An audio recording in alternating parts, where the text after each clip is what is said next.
దిశగా కేంద్రం కులగణన చేపట్టడానికి తామే ఆదర్శం అంటున్నారు తెలంగాణ సీఎం రేవంత్ రెడ్డి. తెలంగాణ చూపిన బాటలోనే ఇప్పుడు కేంద్రం కూడా నడుస్తోంది అన్నారు. మరోవైపు కాంగ్రెస్ చేసిన కులగణన తప్పుల తడక దేనికి పనికిరాదంటూ విమర్శించారు కేంద్ర మంత్రి కిషన్ రెడ్డి. రేవంత్ కాంగ్రెస్ లో చేరక ముందే బీజేపీ కులగణన ప్రతిపాదన పెట్టింది అంటున్నారు కిషన్ రెడ్డి. తెలంగాణలో కులగణనపై పార్టీల మధ్య మాటల యుద్ధం ముదిరింది. కులగణనలో తెలంగాణ దేశానికి రోల్ మోడల్ గా నిలిచిందన్నారు ముఖ్యమంత్రి రేవంత్ రెడ్డి. తాము చేసిన కులగణన బీసీలకు మేలు చేస్తుందన్నారు. కేంద్ర ప్రభుత్వం ఒక నిర్ణయం తీసుకొని ఒక విధానాన్ని తెచ్చినప్పుడు అన్ని రాజకీయ పార్టీలతోని పార్లమెంటరీ వ్యవస్థలో భాగస్వాములైన ప్రతి ఒక్కరితో చర్చించి వాళ్ళ సూచనలు తీసుకోవాలి. తెలంగాణ ప్రభుత్వం చేపట్టిన కులగణన బుట్ట దాఖలే అన్నారు కేంద్ర మంత్రి కిషన్ రెడ్డి. మేము వాళ్ళు చేసినటువంటి కులగణన ఏదైతున్నదో అది పూర్తిగా బీసీలకు అన్యాయం చేసేటువంటి కులగణన. 10% బీసీ ముస్లిమ్స్ అని నేను ఎక్కడ చూడలే, ఫస్ట్ టైం చూసిన. అందులో బీసీ ముస్లిమ్స్, హిందూ ముస్లిమ్స్ అని, బీసీ ముస్లిమ్స్ అని జోడించి కులగణన చేసి దాన్ని ఖచ్చితంగా భారతీయ జనతా పార్టీ వ్యతిరేకిస్తుంది. ఆ యొక్క ముస్లిం బీసీ ముస్లిం అనే పదము జోడించడం ద్వారా. కాబట్టి దాన్ని ఇప్పుడు మేము చేయబోయేటువంటి కులగణన ఖచ్చితంగా బీసీలకు 100% న్యాయం జరిగే విధంగా మా కులగణన ఉంటుంది.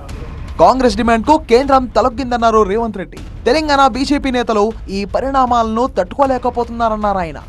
ఏది ఏమైనా స్థానిక బీజేపీ నాయకులకు కొంత అసూయ, అసంతృప్తి, మోడీ గారు రేవంత్ రెడ్డి గారి విధానాలను అనుకరిస్తున్నాడు అని కక్కలేక మింగలేక దుఃఖంతో ఉన్నారు. ఇంకా వాళ్ళని ఎందుకు ఇబ్బంది పెడతావు? రేవంత్ రెడ్డికి BJP Telangana chief Kishan Reddy counter ఇచ్చారు. రాహుల్ గాంధీ కన్నా ముందే ఇంకా మాట్లాడితే రేవంత్ కాంగ్రెస్ లో చేరకముందే బీజేపీ కులగణనపై తన అభిప్రాయాన్ని పార్లమెంట్ లో వెల్లడించిందన్నారు. గత 10 సంవత్సరాలుగా ఎందుకు చేయలేదంటున్నాం. 10 సంవత్సరాలు ఎప్పుడు కూడా మేము జనాభా గణన చేయలేదు, జనగణన చేయలేదు. మొదటిసారి ఇప్పుడు చేయబోతున్నాం. గతంలో 2010లో నువ్వు ఏ పార్టీలోనో తెలియదు, 2010లో కానీ మీరు కాంగ్రెస్ పార్టీలో చేరకముందే మేము కులగణన కోసము పార్లమెంటులో మా యొక్క వైఖరి స్పష్టం చేశామన్న విషయాన్ని ఈ సందర్భంగా మనయేస్తున్నాం. కులగణన విషయంలో క్రెడిట్ అంతా రాహుల్ రేవంతే అన్నారు కాంగ్రెస్ నేత జగ్గారెడ్డి. కేంద్ర రాజకీయాల్లో కులగణన విషయంలో రాహుల్ గాంధీ హీరో అయితే తెలంగాణ రాష్ట్రంలో రేవంత్ రెడ్డి హీరో అయిపోయాడు.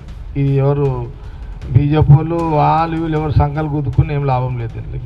రాహుల్ గాంధీ అన్నాడు, రేవంత్ రెడ్డి అమలు చేసాడు.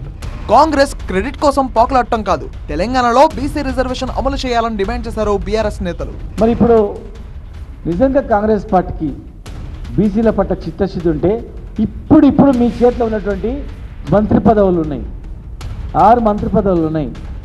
మరి ఎన్ని రావాలి? జనాభా 42% అన్నారు కదా, 42% కనీసం మీరన్న 42% మంత్రి పదవులన్నా మీరు అమలు చేసి చూపించండి. కార్పొరేషన్ చైర్మన్లు ఉన్నాయి, 42% కార్పొరేషన్ చైర్మన్ కూడా మీరు ఇచ్చి చూడండి.